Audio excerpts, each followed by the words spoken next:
Ustadz, apakah kaum muslimin boleh pergi ke candi seperti Candi Borobudur dan untuk kalau bukan untuk tujuan penelitian tidak boleh. Untuk wisata, kenapa antum wisata ke tempat ibadah orang lain? Ya, kalau untuk selfie itu beda lagi, lebih parah itu. Itu. Apalagi untuk cari pesugihan kan? Siapa yang tangannya bisa megang patung yang di kurungan itu kaya. Ya karena tangannya orang Indonesia pendek-pendek makanya miskin semua. Yang kaya orang barat. Karena tangan panjang. Itu aneh, memang ini khurafat. Contoh aja Adi hari-hari dikubur, biar nanti anaknya cerdas sambil dikubur Adi hari-harinya dibekalin apa? Pulpen, terus buku, sekalian aja mas ATM. Parah. Itu kayak ATM atau kayak komputer. Assalamualaikum warahmatullahi wabarakatuh. Assalamualaikum warahmatullahi wabarakatuh. Allahumma shalli ala sayyidina Muhammad wa ala ali sayyidina Muhammad. Allahumma shalli alaihi wa ala Bu ya, saya mau menanyakan tentang niat. Biasanya kan di sekolah sendiri kan ada wisata ke Borobudur. Itu kan tempat ibadahnya orang Buddha. Kan kalau kita masuk kan biasanya nggak boleh itu dalam hukum Islam. Nah, misalkan kita niat ke sana dengan niat ingin mencari ilmu tentang di sana, itu bagaimana Bu ya? Soalnya kan masuk ke situ juga kan nggak boleh, karena itu bukan tempat ibadahnya orang Islam. Minta penjelasannya Bu ya. Terima kasih. Wassalamualaikum warahmatullahi wabarakatuh. Bismillahirrahmanirrahim. Yang pertama adalah wisata ke tempat-tempat yang tidak terhormat, karena itu adalah untuk merendahkan Allah. Tempat ibadah-ibadah itu tempat maksiat yang paling besar adalah ya seperti itu. Katanya kita melihat tempat berzina, kita melihat tempat mabuk adalah tempat hina. Akan tapi tempat untuk menyembah selain Allah adalah sehina-hina tempat. Harus kita yakini itu. Dan ini bukan merendahkan siapapun, karena ini adalah untuk merendahkan Allah. Maka itu adalah tempat yang tidak baik. Dan seharusnya jangan ziarah ke sana. Ngapain ziarah ke sana? Anda kalau ikut rombongan, Anda niatnya baik. Anda ingin tahu Borobudur untuk membuat atau karena sebuah tujuan ilmiah, Anda tahu hubungannya dengan apa? Ilmiah yang ada hubungannya dengan agama, Anda boleh saja datang ke tempat tersebut. Akan tapi Anda membawa rombongan ini tidak semuanya adalah ngerti. Paling tidak itu membuat syiar mereka semakin dahsyat. Jadi kalau wisata itu yang benar, wisata adalah ke tempat-tempat mulia, kemudian di situ ada sholat, kemudian di situ ada pengajian, ada. Cuman ini sudah menjadi budaya latah. SMP, SMA sudah berangkat seperti itu. Yang membawa adalah guru agamanya, hebat, guru agamanya yang mengantarkan. Masya Allah. Semoga Allah mengampuni. Harus ada cerdas di situ. Bahkan mampir saja sebenarnya kita waspada. Misalnya kita tujuannya baik, mampir ke tempat tersebut, jangan-jangan semua dihapus dengan datang ke tempat-tempat yang semacam itu. Gak ada perlunya di tempat semacam itu. Belum lagi masalah, ini adalah umum. Belum lagi yang datang ke sana adalah tidak semua orang yang menjaga kehormatan, belum lagi aurat dan sebagainya kebuka. Ini banyak ruginya kita datang ke tempat yang semacam itu. Coba. Bagaimana hukum mengunjungi candi?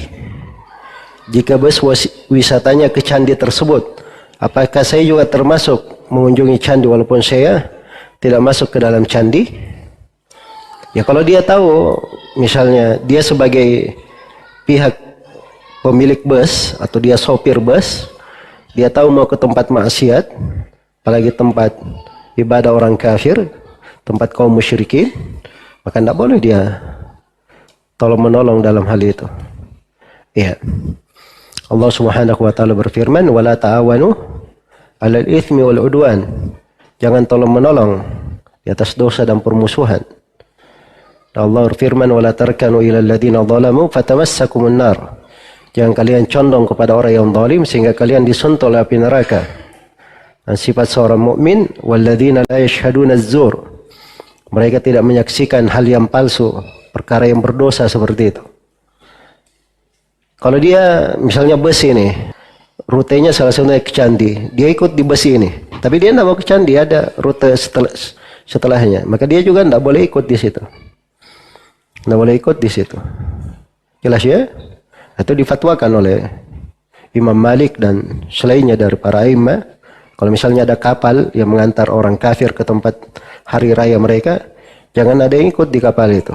Karena itu artinya ikut meramaikan mereka, dan dikhawatirkan kalau turun siksaan akan menimpa mereka semua. Iya. Seorang muslim itu dia harus paham agamanya. Dia harus tahu tentang konsekuensi dari la ilaha illallah. Hak Allah Subhanahu wa taala itu harus dia junjung tinggi, jangan sampai dia nodahi dengan hal yang seperti itu.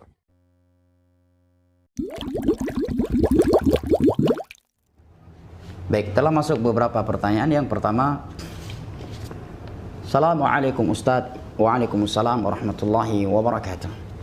Izin bertanya, apakah dibenarkan jika kita berwisata ke candi seperti ke Candi Borobudur dan Prambanan karena ada niat ke sana saat mengantar anak serah terima santri kepada pihak Pondok Pesantren Imam Bukhari Solo di bulan Juli nanti? Syukron jazakallahu khairan bimbingannya.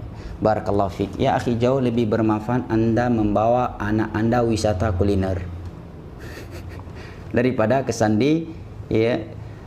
Candi Borobudur dan yang semisal dengannya.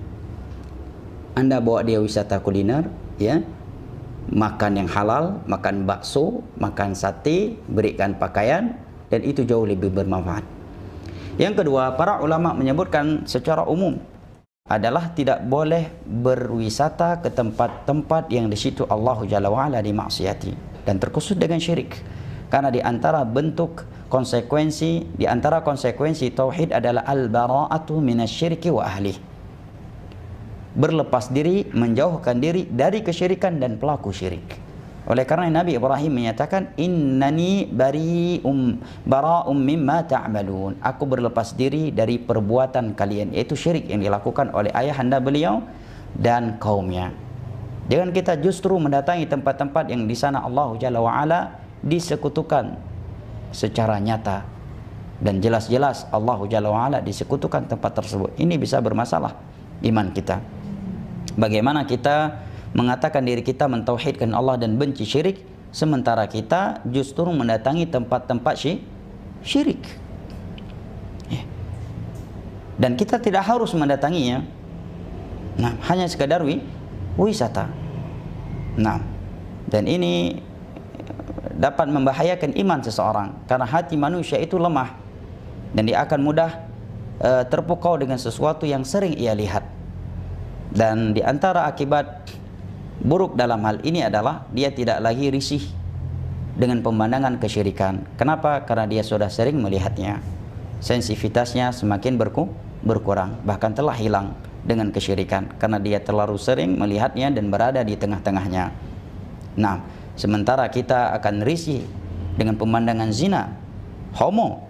Lalu kenapa kita tidak risih dengan pemandangan syirik, di mana dosa syirik jauh lebih kejam, jauh lebih buruk dan jauh lebih dibenci oleh Allah Jalla wa'ala daripada dosa zina, homo dan dosa-dosa maksiat lainnya yang masih di bawah syirik. Innallaha la yaghfiru an yushraka bih wa yaghfiru ma duna dzalika liman yasha. Allah tidak akan pernah mengampuni dosa syirik, akan tetapi Allah akan mengampuni dosa-dosa di bawah syirik walaupun mereka mati belum sempat bertobat darinya bagi siapa yang Allah Jalla wa'ala kehendaki. Nah, dia bertanya bagaimana hukumnya kalau kita wisata ke candi. Ya jamaah, kalau bicara ke tempat kesyirikan, kalau antum berangkat ke candi, apa yang antum lihat di sana? Apakah di sana antum akan mengingkari kemungkaran? Atau antum akan takjub dan heran dengan arca-arca yang ada di sana? Dengan berhala-berhala yang ada di sana, yang seharusnya kita benci. Kenapa? Karena mereka menuhankan batu-batu. Mereka melakukan kesyirikan kepada Allah Subhanahu wa taala. Maka nasihat ana kepada setiap muslim, ya kalau engkau muslim, kita tuh kata Nabi SAW, kalau melihat kemungkaran, rubahlah dengan tanganmu. Nggak mampu dengan tangan, dengan lisanmu. Nggak mampu dengan lisanmu, dengan hatimu. dengan hatimu. Dan mengingkari dengan hati konsekuensinya adalah meninggalkan tempat kemungkaran itu. Kita nggak bisa ngomong, kita nggak bisa mengingkari, kita tidak bisa merubah di sana. Konsekuensinya kau tinggalkan tempat tersebut. Gimana sekarang kau berangkat ke candi-candi? Rasulullah SAW berwasiat kepada Ali bin Abi Thalib. Jangan pernah engkau melihat berhala kecuali engkau hancurkan. Jangan pernah kau melihat kuburan yang ditinggikan kecuali kau ratakan. Ini untuk orang yang memiliki kekuasaan. Jangan antum dengar ini akhirnya antum berangkat ngancurin candi. Oh ini katanya Ustaz suruh hancurin. Subhanallah. Itu buat orang yang memiliki kekuasaan. Buktinya apa? Nabi SAW selama 13 tahun di kota Mekah. Di Ka'bah itu ada 360 berhala. Tidak ada satupun yang dihancurkan sama Nabi Muhammad SAW.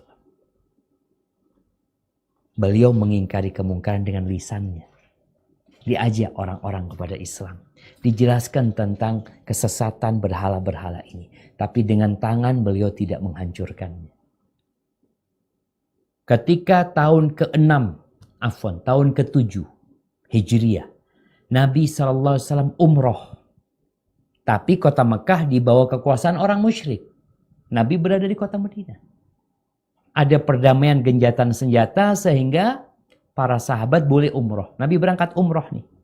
Tahun ke-7 Hijriah. Mereka umroh, mereka tawaf di Ka'bah ada 360 berhala. Tidak ada sahabat yang tahu-tahu ngambil satu patung dibuang gitu. Nggak ada.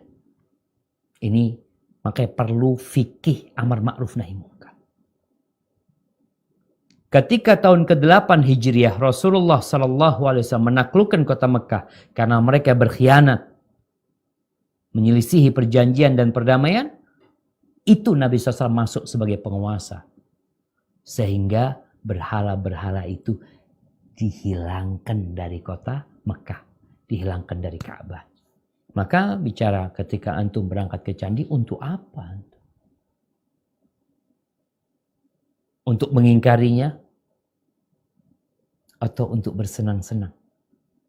Maka ini yang perlu dilihat. Nggak boleh kita ziarah ke tempat-tempat seperti itu, ke tempat-tempat kemaksiatan. Kalau antum bicara, boleh nggak Ustadz, ana ziarah ke tempat pelacur Ustadz? Ana cuma mau lihat-lihat ya. Umpamanya di Jakarta di mana tuh? Ya bang. Na'udzubillah. Kalau dulu di Surabaya ada namanya Doli, udah habis sekarang alhamdulillah. Katanya kayak gitu. Boleh nggak antum Ustaz? Nggak boleh, jangan. Nanti antum terpengaruh nanti ke sana. Iya. Dosa zina sama dosa syirik ini lebih besar mana? Kalau bicara zina aja, antum akan selamatkan keluarga antum. Jangan nak, jangan. Jangan berangkat ke tempat itu. Oh cuma sekedar ingin tahu, jangan. Nanti terpengaruh. Nanti kepingin jadinya. Terus gimana sekarang dengan berhala-berhala? Yang Nabi Ibrahim berdoa, wajnubni wabaniya an na'budal asnam. Ya Allah selamatkan aku dan anak keturunanku jangan sampai menyembah berhala-berhala. Jangan sampai akhirnya kita ini terletak di hati, oh ini dewa ini ya, oh ini dewa ini ya. Padahal semua itu adalah kedustaan kepada Allah SWT. Dan kita dilarang untuk menghina sesembahan-sesembahan orang musyrikin. Padahal sesembahan-sesembahan itu sesembahan-sesembahan yang sesat. Karena ditakutkan mereka akan menghina Allah SWT. Maka kita, ya nggak perlu kita menghina Tuhan-Tuhan mereka, tapi kita mengingkari sesembahan mereka. Ini berkaitan dengan ziarah ke tempat-tempat seperti itu. Kalau tujuan kita untuk adalah untuk pingin tahu bagaimana itu, saya tidak tahu tempat peribadatan atau bukan. Intinya kalau kita pergi secara umum ke tempat peribadatan, tempat-tempat kesyirikan, tempat peribadatan kesyirikan, tujuannya untuk mengetahui, untuk mempelajari, ada faedah di balik itu, maka tidak jadi masalah. Tapi kalau untuk dalam rangka mengagungkan ya tempat kesyirikan ya, Saya tidak tahu itu tempat ibadah atau bukan, tapi intinya kalau kita pergi suatu tempat ibadah yang situ adalah tempat melakukan kesyirikan kepada Allah, penyembahan terhadap berhala dan yang lainnya, kemudian kita datang dalam rangka mengagungkan, ikut meramaikan, ikut orang merasakan itu suatu hal yang harus diagungkan, harus diperjuangkan, maka jangan. Umat Islam tidak perlu demikian. Ya, kalau umat mereka silakan.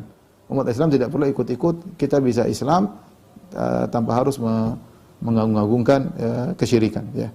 Bahkan di antara kemurnian tauhid itu kita harusnya berlepas diri pada kesyirikan. Ya, kita toleransi, masing-masing punya keyakinan. Ya. Tapi kita jangan ikut serta mendukung kesyirikan meskipun sedikit, jangan. Jangan, apapun yang bisa terkesan mendukung kesyirikan, maka jangan kita lakukan. Tapi kalau dalam rangka untuk mengetahui sebenarnya apa yang mereka sembah sih, ada apa di sana sih, tidak jadi masalah. Hal itu tidak jadi masalah. Ya, sebagaimana Nabi Ibrahim sebelum dia menghancurkan berhala-berhala, dia tentu datang, dia ingin tahu apa sih yang disembah, apa yang dia tidak jadi masalah. Maka saya tidak menganjurkan, kecuali mungkin para peneliti atau ustadz yang ingin tahu, oke lah. Tapi kalau kemudian ikut meramaikan, bahkan berbangga bisa di sana, maka saya tidak anjurkan. Allah alam bisa bagi orang Islam, saya tidak menganjurkan tersebut. Bahkan saya larang. Assalamualaikum. Waalaikumsalam warahmatullahi wabarakatuh. Coba perhatikan teks ayatnya. Kul abillahi wa ayatihi wa rasulihi kuntum tastahzi'un.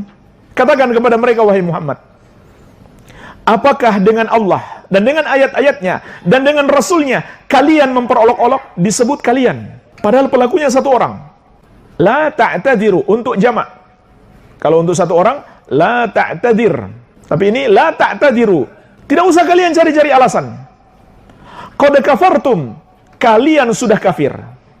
Bukan kafarta, kamu sudah kafir, tapi kalian semuanya sudah kafir. Ba'da imanikum, setelah sebelumnya kalian beriman. Semua digunakan kata kalian. Hanya satu yang menghina, yang memperolok-olok. Hanya satu yang melakukan kekafiran. Tapi subhanallah, Allah Azza wa Jalla mengkafirkan semua orang yang ada di majelis itu, yang mendengarkan ucapan dia, kecuali sahabat Auf bin Malik radhiyallahu anhu. Kenapa jemaah sekalian? Yang lain dikafirkan, sahabat Auf tidak. Karena yang lain setuju, sepakat, dan tidak mengingkari. Sementara sahabat Auf, dia marah, dia mengingkari, dia tegur mereka, bahkan diancam, saya laporkan kepada Rasulullah SAW. Maka di sini ada pelajaran penting bagi kita. Kalau orang melakukan kekafiran, kita saksikan, dan kita setuju, kita ikut jadi kafir. Kemarin di tanya jawab kajian ini, ada potongan tanya jawab. Hukum berwisata ke Candi Borobudur. Subhanallah, mungkin hanya karena potongan, banyak yang tidak paham. Lalu banyak saya lihat di medsos orang-orang awam menyalahkan gitu. Nah, ini sekaligus kita berikan jawaban.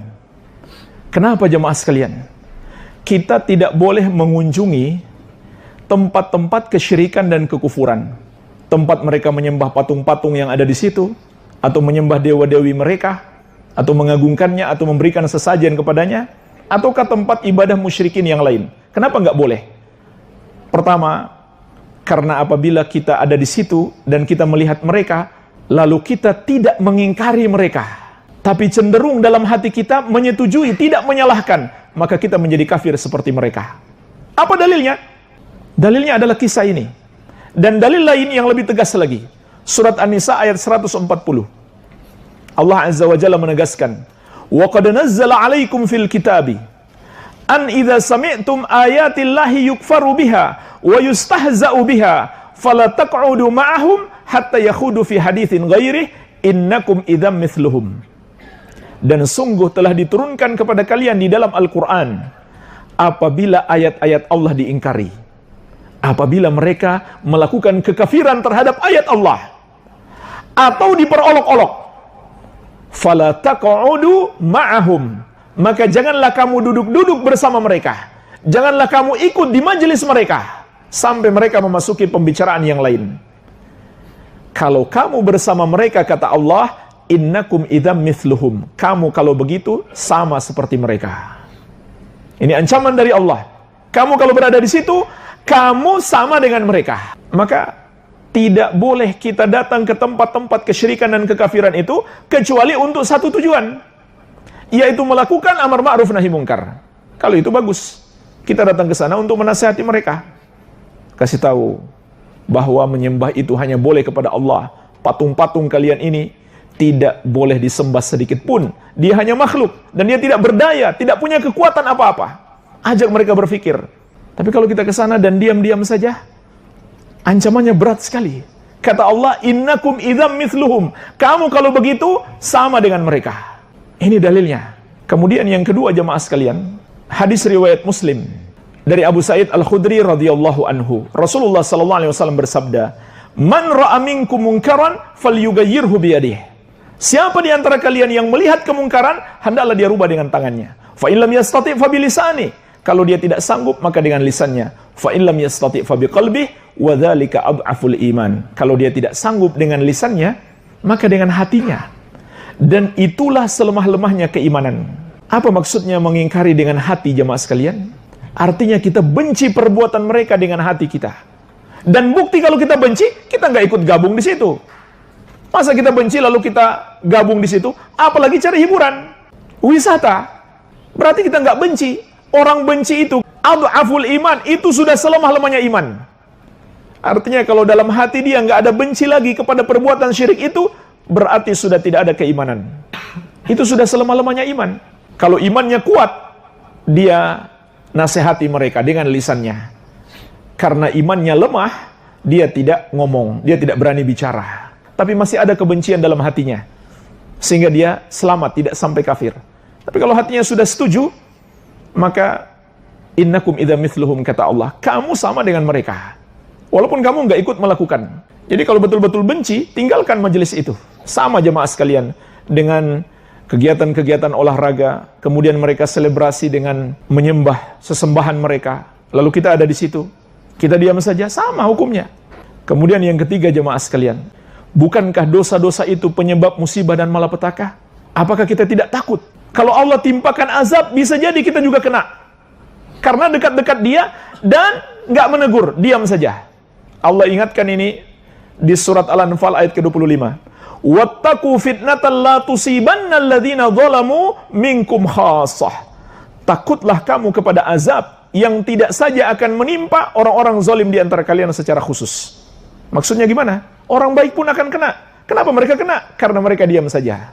Makanya kata sahabat yang mulia Umar bin Khattab radhiyallahu anhu, la tadkhulu 'alal musyrikin fi kana'isihim wa ma'abidihim fa inna sukhta tanzilu 'alaihim. Janganlah kamu mendatangi orang-orang musyrik di gereja-gereja mereka atau tempat-tempat ibadah mereka, karena kemurkaan Allah akan turun kepada mereka. Ini kata sahabat yang mulia Umar bin Khattab radhiyallahu anhu. Jadi tidak boleh jemaah sekalian kita mendatangi tempat ibadah kaum musyrikin kecuali untuk satu tujuan, untuk melakukan amar ma'ruf nahi mungkar.